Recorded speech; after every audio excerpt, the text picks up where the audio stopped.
Hello and welcome. I'm so glad you found your way here to do some fun at-home science with me. I'm Dr. Kara, I'm a science educator, and today we're learning about melting ice with a really cool experiment. Let's take a look. To get started, we have two glasses of water. Both are the same temperature, but one is filled with salt water and the other is filled with fresh water. We're going to add ice cubes to both cups. What do you think will happen? Do you think the ice will melt at the same speed in both kinds of water? Let's take a look at a time-lapse video to find out.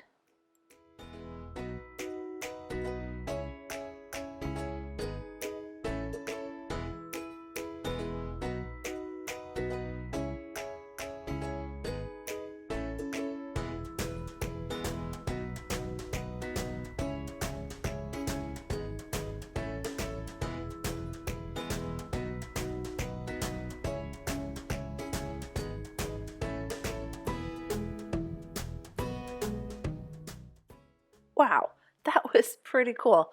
The ice definitely melted at different speeds. When all of the ice had melted in the cup on the left, there was still ice in the cup on the right. And it was there for about twice as long. But which was which? Did the ice melt faster in the salt water or in the fresh water? Whatever your guess, why do you think that?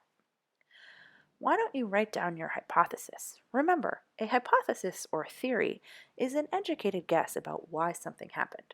And then check back soon to find out whether you were right or on the right track, because I'll be posting another video soon that will lead you through this experiment, as well as some additional steps that will help us find out why the ice melts at different speeds. Thanks for watching, and don't forget to check back soon for more cool science, including that extended look at this phenomenon that you can do right along with me. If you enjoyed this video, you can follow me on Instagram and Twitter. I'll be posting that video and other new content on all different science topics as often as I am able. So I hope to see you again soon.